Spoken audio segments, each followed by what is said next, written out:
আসসালামু আলাইকুম এভরিওয়ান। আশা করি আপনারা সকলে খুবই ভালো আছেন। আজকে আমি আপনাদের জন্য খুবই মজাদার একটি রেসিপি নিয়ে হাজির হয়েছি।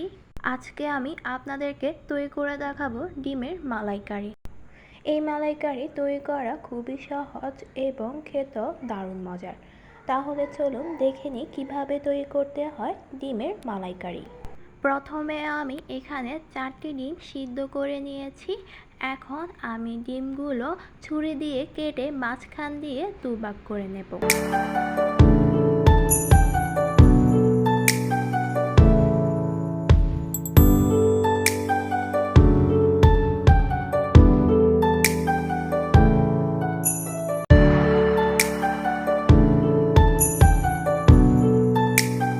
এক এক করে আমি সবগুলো ডিম কেটে নিয়েছি। এবার ডিমগুলোকে আমি একটি সাইডে রেখে দেব। এবার চলে আসলাম চুলায় প্যান বসিয়ে পরিমাণ মতো তেল দিয়ে দিচ্ছি।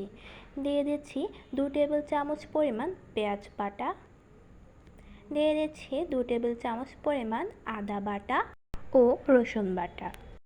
এবার এগুলোকে আমি ভালোভাবে মিক্স করে হালকা ব্রাউন কালার আসা পর্যন্ত ভেজে নেব। দেখতে পাচ্ছেন যে মশলাগুলো আমার ভাজা হয়ে গিয়েছে। এখন এর মধ্যে দিয়ে দিচ্ছি সামান্য পরিমাণে পানি দেওয়ার পর এখন আমি মশলাগুলোকে হালকা নেড়ে চেড়ে কষিয়ে নেব। এখন এর মধ্যে দিয়ে দিচ্ছি আগে থেকে তেলে রাখা জিরা গুঁড়ো, লাল মরিচের গুঁড়ো, হলুদ গুঁড়ো এবং স্বাদ মতো লবণ। দিয়ে দিচ্ছি কাঁচা মরিচ বাটা 2 টেবিল চামচ পরিমাণ। এবার সব উপকরণগুলো আমি ভালোভাবে নেড়ে মিশিয়ে নেব। সবগুলো মশলা মিশিয়ে নেওয়া হয়ে গিয়েছে। এখন এর মধ্যে দিয়ে দিচ্ছি টমেটো কুচি দেওয়ার পর আমি টমেটো কুচিটাকে ভালোভাবে নেড়ে মিশিয়ে নেব। টমেটোটা গলে গিয়ে মশলার সাথে ভালোভাবে মিশে গিয়েছে। এখন এর মধ্যে দিয়ে দিচ্ছি 2 টেবিল চামচ পরিমাণ বাদামের পেস্ট। এবার এটিকেও আমি মশলার সাথে ভালোভাবে মিশিয়ে কষিয়ে নেব। বাদামের পেস্ট দেওয়ার পর আমি একটু কষিয়ে নিয়েছি। এখন এর মধ্যে দিয়ে দিচ্ছি 1.5 কাপ পরিমাণ নারিকেলের দুধ। এবার নারিকেলের দুধটা দিয়ে আমি ভালোভাবে মিশিয়ে নেব। এখন এর মধ্যে দিয়ে দিচ্ছি ধনিয়া গুঁড়ো, দিয়ে দিচ্ছি গরম মশলা গুঁড়ো। এবার এগুলোকে আমি নেড়ে ভালোভাবে মিক্স করে নেব।